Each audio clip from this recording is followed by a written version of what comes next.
Hi, welcome to the Gear Garage. I'm with Zach. This is my little internet show about whitewater things. And today I want to go over the Class 4 boating checklist. There's nothing official about this. This is something I've developed over the years. We teach a lot of rowing classes and a lot of private rowing schools. And we use this as a checklist for Class 4 boaters. There's a Class 2 and a Class 3. I've already gone over those in previous videos, and this builds on those. So there's some things missing that are important for Class 4 boaters that you'll find in the Class 2 and 3 checklist. So this isn't totally complete. It's more of building on previous skills. And it's something that I put together based on my philosophy and what I think is important. So if you disagree, awesome, I love it.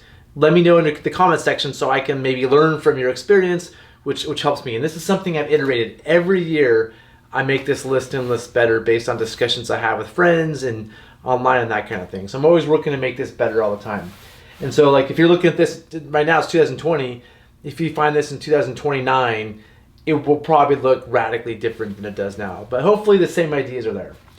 And so you'll also notice there's not like, this isn't like, can you run a Class 4 Rapid, as much as the skills and mentality of what I think it takes to be a Class 4 boater. And I would call that person a leader. That's just my take on Class 4 boating, somebody who's a leader on water. So, and that goes with the first one. You're somebody who sets an example for other boaters. You wear your life jacket, you wear your helmet, you don't pop open a beer in the morning. You know, you set safety, you talk about safety before you go. You're setting a positive example, and that's much needed in a lot of boating communities. Next is you can read the river and use features. Like when you're in the water, you can see where holes are, you can see where rocks are, you can see potential drop-offs and blind spots. You have a good ability to read the river, which comes from experience. Next is you can pull aggressive moves. So a Class 3 skill was pull away from dangers. And here I would say Class 4 boaters, they don't have to, but they can push aggressive moves, which becomes actually important for a lot of rapids. So this is the pushing versus pulling thing, whether you do it them or not. And I think Class 4 boaters start doing pushing, but when it matters. Next is can stay in boat order for proper spacing. So in Class 3 boating, this is important too, but it's critical for Class 4. If somebody falls out, the boat in front of them needs to be there to pull them in, or the boat behind them needs to catch up. But you have to know spacing, and you can stay in that order with that proper spacing. I think this is just the most critical Class 4 skill. In Class 4 and 5 boating, people do make mistakes. It's okay to make mistakes generally, but how we recover from them, that's the Class 4 and 5 skill set. Next is can quickly recognize dangers. So a Class 3 skill set was a Class 3 skill was something that effective can recognize dangers. You can see what they look like. A Class 4 boater just sees them all. You're there and you're like boom, boom, boom. You can quickly scan and recognize where the dangers are. Next is being aware of downstream safety. This is another big one to me. This is a critical Class 4 skill. If somebody falls out of a boat, they swim faster than the boat. So if they fall out, their legs are in the water, the body's in the water, the faster currents are right below the surface, so they're hard to catch up with.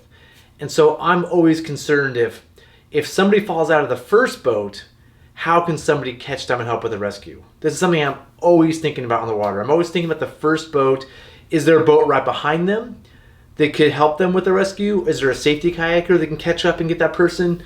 But basically, what happens if somebody falls out and they swim ahead of the group and the group isn't able to rescue them? Especially important on continuous rivers and a lot of big water rivers. Next is being a competent team member in rescue. So ideally, you've taken a class, you can tie all the important safety knots, you can set an anchor, you could set up a 3-to-1 if you needed to.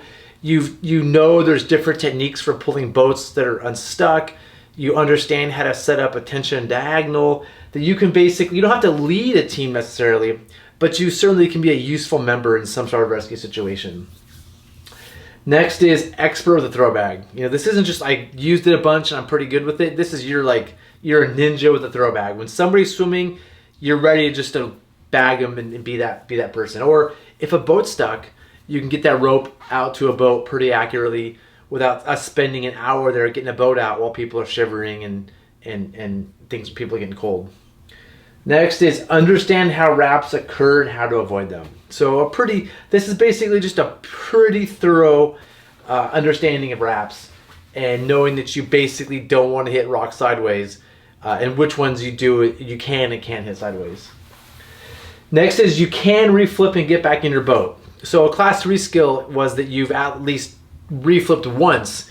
Here you actively can get on your boat and reflip it. So if you flip, you can self-rescue yourself. This is critical. In class 4 boating, if you can't do this, you should rethink your ability to run class 4 or be with people who are there to save you and they're like right in front of you all the time. Because if you can't do this, somebody else has to do it for you, or maybe you shouldn't be running class 4 water.